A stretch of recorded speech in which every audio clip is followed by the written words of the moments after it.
first thing is that in the very first time in my life I have ever seen such flooding within the Muritaro River, which I will say not only for Muritaro, but through the length from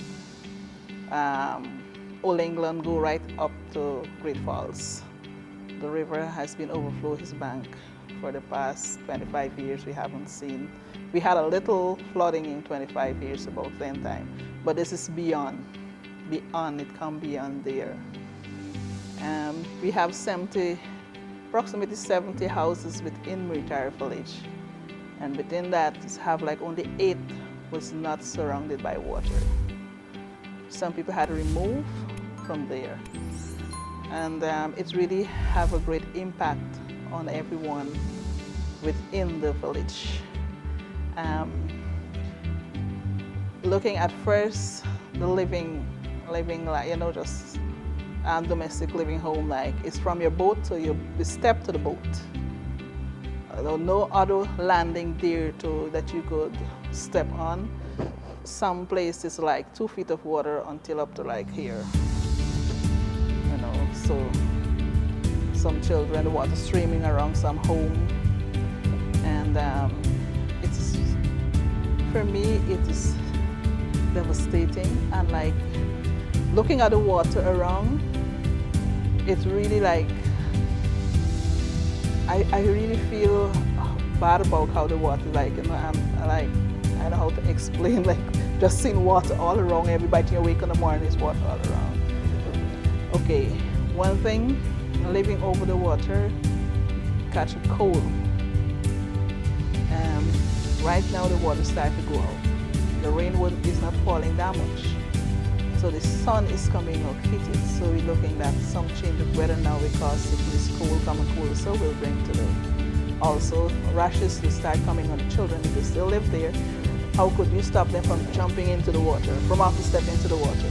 It's very, you know, difficult for this. And one thing I'm happy about growing within the river there, our motto, since you start at the age of 2, 3, you learn about the water, you learn that you have to swim, you have to dive.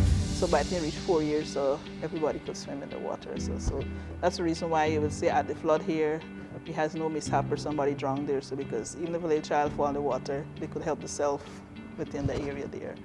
And that is one of the things that I'm really happy about, that, you know, our culture help us within the flood in that area.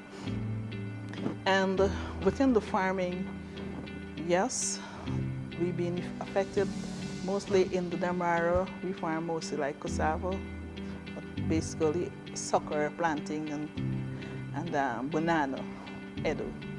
That's the main crops, with some cash crop along there. Now, it is very devastating to see that all these crops flood out, because the water didn't come. We see it coming, and you know it coming.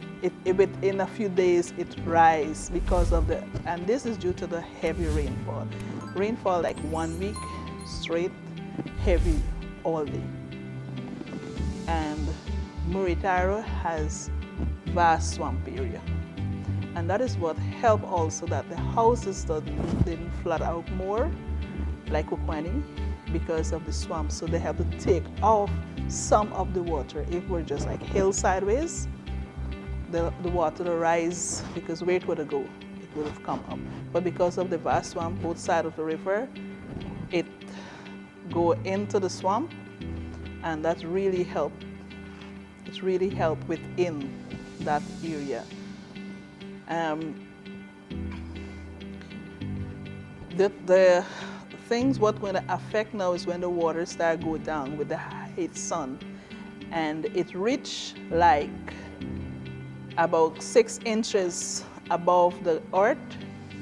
There is where the causing of mosquitoes, smelly waters, slush mud, and so you will have rashes coming up if children in there. They could be used drinking the water, they could get diarrhea. So there's a lot of challenges will come up from this, and also the crop, because of the sun the water will get warm, and that will cause damage more to the crops within the area, rotten it. It's like you cook it in hot water and so, and that's where we will lost. So a lot of loss there.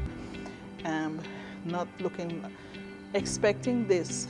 It will take a little while for us to come back because planting, preparation of the farm to get it prepared back, to get back plants, to bring people back to normal. Yes, it will take some time. And know within it, especially for the farmers, you're accustomed to you're getting your cassava, you're planting your edos, whatever now, what you're depending on for sell and plus home use. Now it's devastating. Where you going to turn? The flood has an impact on everybody, but not everybody liable. Because within my area, some people do logging.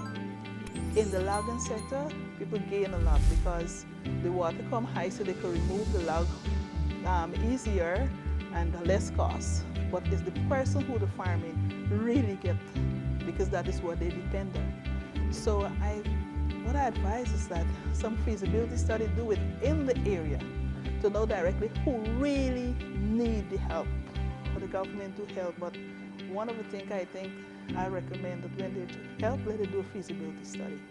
House to house feed, not asking the council, what about this? They need to come and do a house to house feasibility study from people, because not everybody will report to the Toshao like what they report to someone from the government or someone who come in an agency to do the study.